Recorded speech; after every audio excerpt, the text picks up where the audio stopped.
Samantalahin natin pa picture. Ay, Daddy Frankie. Thank you so much, boss. Thank you sa Iya ko na lang sa'yo eh. Ay, grabe naman. Bilib ako sa'yo, boss. Ang layo-layo nun. Ilang oras ang biyahe? Mabot kami na parang 17 hours ata. Oo, grabe, no? Layo eh, siyempre. Ganon kita kamahal. Yun, gusto ko sa'yo eh. Okay, syempre, welcome din natin yung makulit ng Pilipinas. Keper Bros, please. Sample muna, sample. Sample. Yun! Kinakabahan po ako. Maraming salamat po sa mga nagpunta sa birthday ni Daddy Frankie. Talagang natutuwa po ako.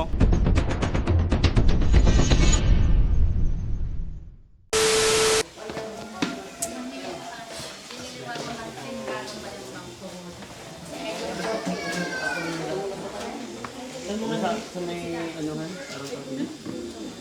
Samantalahin natin pa picture. Ay, Daddy Frankie. Thank you so much, boss. Thank you sa Iya ko na lang sa'yo eh. Ay, grabe naman. Tagal natin nakikita eh. Talagang bilib ako sa'yo, boss. Ang layo-layo nun. Ilang oras ang biyahe? Mabot kami na parang 17 hours ata. Oo, grabe, no? Layo eh, siyempre. Ganon kita kamahal. Yun, gusto ko sa'yo eh. Sulit to, mga kababayan, mga kabarangay. Galing ng Mindoro. Mindoro to Pangasinan. Hindi alintana yung pagod, hirap. Maka-attend lang sa meet and greet and blessing ng homeless shelter natin. Kaya, mga kababayan, mga kabarangay, dagod mang yan ng Mindoro nandito sa Pangasinan. It's my pleasure po, mga kababayan. Talagang tumatayo yung balahibo ko. Hindi ko lubos akalain na isang message ko lang. Walang sabi-sabi. Yes, brother, darating ako. Ang tagal kasi nung pangako mo, Daddy Frankie, napupunta na Mindoro. Ako nang pumunta dito. Totoo po yun. Way back 2 years ago or 3 years? 3 years ago. Nag-meet po kami dyan sa Manila. MOA. May dinner yata tayo noon.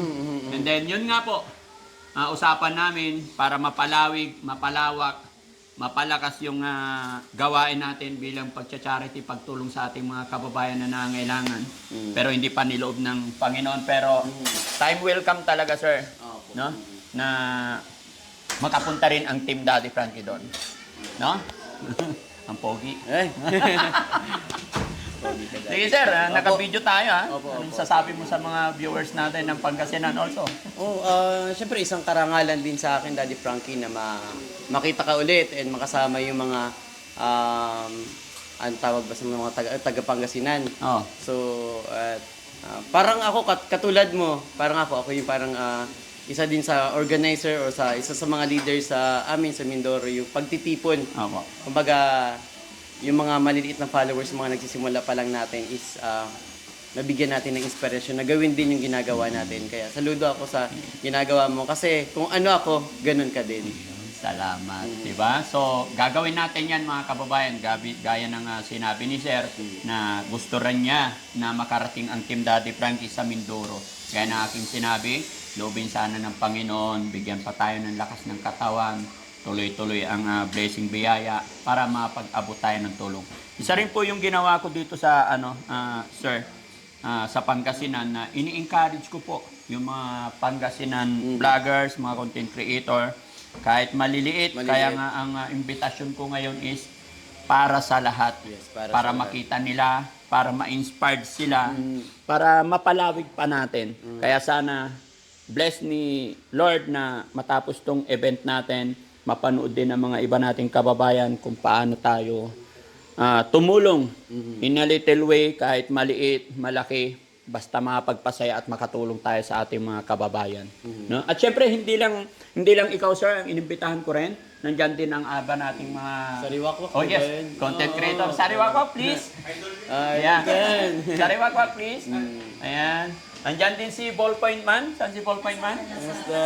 Nasa labas yan. Kaya si pakitawag si Ballpoint Man. At hindi lang po sa Pilipinas yung mga dumalo dito. Mayroon din galing sa Japan. Nice. Michelle Japena. Yan, nandyan. Sama ka rito, ma'am. Yan, nandyan din si Michelle Japena. Ayan. Ayan. Nandyan din si Ballpoint Man. Ayan, yung mga bigatin nating no? Ma'am Michelle, please. Pakitawag din si ano. At bukod sa ano, gaya na sinabi ko, gumagawa ako ng paraan para magkaisaan lahat. Hindi lang sa charity. Basta lahat ng content creator, alam ko, nakakatulong silang lahat. Hindi lang sa pagtulong, pagpapasaya ng ating mga kababayan. Andyan din si Keeper Bros. Keeper? Ha? Okay lang kahit hubad, palatawa naman talaga. Joke lang. O sige, mamaya na lang si Keeper Bros. Kumusta ang biyahe, bro? Okay lang. Marami akong kasama eh. Marami. Okay. 8 yata kami. Ayan. Sino po mga kababayan, sa lalong-lalo sa mga manonood natin ang hindi nakakilala kay Ballpoint Man? Ayan, di ba? Ganon din kay The Good Mang yan. Tsaka kay Sari Wakwak. Tsaka kay Ma'am Michelle Japina. Mga kababayan, mga barangay. Gaya ng aking sinabi, dito po walang pinipili, walang tinatangi. Mapa-charity vlogger ka man or anuman klase ang iyong content dito sa Team Daddy Frankie, dito sa homeless shelter, lahat po welcome. Thank you so much. Ayan. So, syempre, bigyan natin ng pagkakataon, marinig din ng mga viewers ko, syempre, magmula dito hanggang dito. Ma'am? Okay po. Ano po? Naku, ako pala una. Ayan, maraming salamat po. Syempre po sa ating birthday celebration na si Daddy Frankie. Sa isang ano ba ito ng Tagalog? Sa isang pagkakataon po na ganito na binigay niya sa amin na mga small content creator. So, ayan, Michelle Japina po ang inyong lingkod. Ay matagal na pong kilala ang ating Daddy Frankie from 0 subscriber pa lang niya. At nasaksihan po natin yung kanyang kabutihan talaga ng puso, kaya po siya inangat ng ating Panginoon. So, deserve po niya na magkaroon ng maraming subscribers sa YouTube, sa Facebook. Ayan, wag po natin siyang tigilan na suportahan kasi nasa tamang tao po tayo na talagang may puso para sa mga mahihirap na kababayan natin at sa amin din po na mga tulad niya dati na maliit lang din, nanggaling po sa maliit hanggang tinaas ni God. So maraming salamat Daddy Frankie. Happy birthday po at sana mas lalo ka pang pagpalain ng ating Panginoon Diyos. Thank you so much po. Yan, Michelle Japina from Japan. At syempre mga kababayan, mga kabarangay, baka akala nyo nakakalimot ako. Syempre, bago tayo magtuloy-tuloy, shoutout ko muna ang ating mga kababayan, mga supporters natin, mga subscribers natin. Especially mga kababayan natin nasa ibang bansa, mga kababayan natin OFW. Kayo po ang rason kung bakit nagpapatuloy ang Team Daddy Frankie dahil sa walang sawa ninyong suporta. At syempre, malugod ko pong ipapakilala sa inyo ang aking paboritong asawa. Please welcome, Mami Rochelle. Have a seat, please. Kala nyo, nakakalimot ako, ha? May nagre-react eh. Ano ba yun, sir? Ano yan? Hindi, tatapusin ko na yung bulong-bulungan. Kaya paborito kasi nag-iisa lang yan. Ayan. Honey, ikaw naman, pakilala ka naman sa kanila. Hello po, ayan. Magandang araw po sa lahat. Ako nga po pala si Aling Rochelle, ang paboritong asawa ni Daddy Frankie. Yun, honey, happy birthday sa'yo. Love you so much. Alam mo na Naiiyak yun. ako. Yan, sa lahat po naman nandirit na mga content creator yan. Maraming salamat po sa pagdalo niyo po. Yun, sige, wait lang ha. Kasi syempre, hindi kumpleto talaga yan.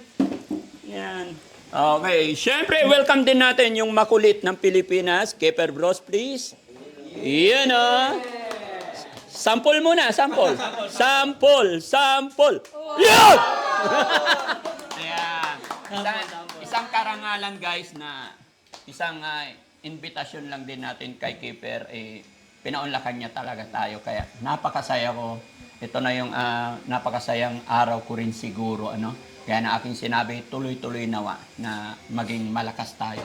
Keeper, ano na masasabi mo? Siyempre, unang-una, thank you Lord. Siyempre, sa panibagong taon kay Daddy Frank.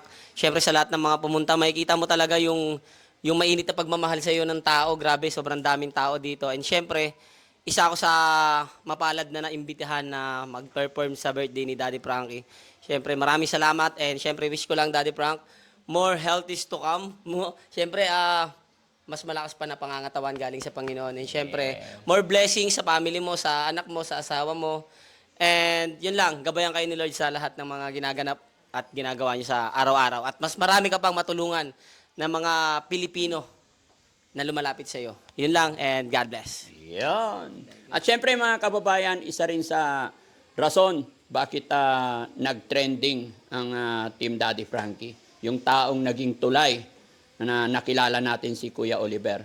alam ko halos lahat dito kilala at nasaksiyan ang kwento ng buhay ni Kuya Oliver, na halos lahat ng tao dito sa Pilipinas, hindi lang sa Pilipinas actually, hanggang sa labas, no? Mga kababayan natin nasa ibang bansa, halos maluha-luha talaga, kinilabutan sa kwento ng buhay ni Kuya Oliver. Pasalamatan ko rin ang taong lumapit sa akin.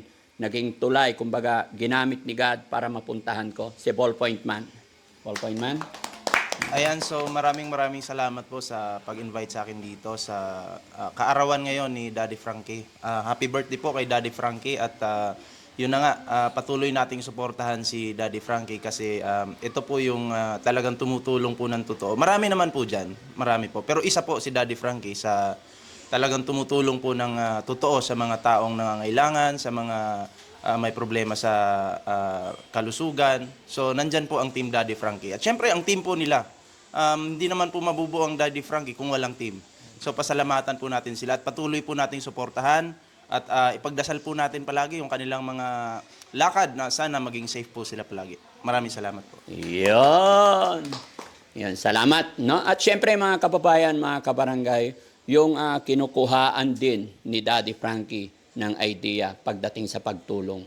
Sabihin man natin, mga kababayan, na ang pagtulong ay hindi nakukuha sa yaman or what, di ba? Dahil alam ko lahat-lahat tayo rito ay nagcha-charity or gumagawa ng content, mga videos para hindi ipagyabang, i-upload para hindi ipagyabang, kundi in-upload natin para maging magandang halimbawa. Mga kababayan, mga kabarangay, si Dagudmang yan, lagi ko rin pong pinapanood yan. Alam nyo mga kababayan, pinapanood ko yung kung paano siya tumulong sa mga kababayan natin katutubo.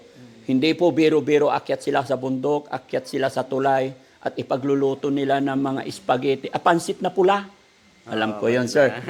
Tawag ng mga katutubo, pansit na pula. Pero correction, spaghetti po yun. Pero sa mga taong nasa bundok, iba yung tawag nila. Pagluluto pa nila ng fried chicken.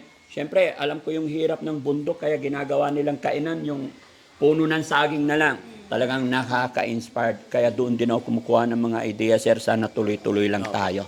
No? At loobin ng Panginoon, sana makarating din ang Team Daddy Frankie sa lugar ninyo. Sir, kwentuhan mo naman kami. Paano mo nagagawa yung mga yon? Siyempre, nagagawa natin yung Daddy Frankie dahil din kay Lord at saka sa mga nakikita natin mga taong hirap sa buhay. Kasi alam naman natin na maraming mga taong na deserving na matulungan, lalo na yung mga nasa laylayan.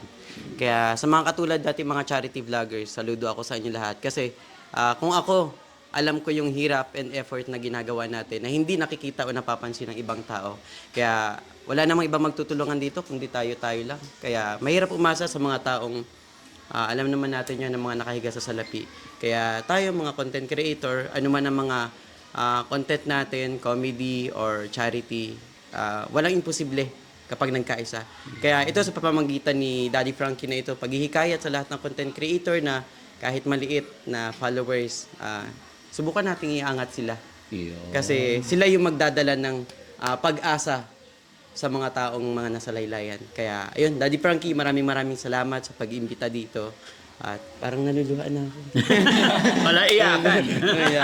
Ayun, gusto ko lang, wish ko, bigyan ka pa ng good health and more blessings kasi alam ko yung blessings ay doble, triple at kung ano man yung matanggap mo ng mga blessings man, sa ngayon at sa darating pa na panahon ay itutulong din natin yan sa mga tao na nangangailangan. And kay Kiefer, idol ko yan, sobra.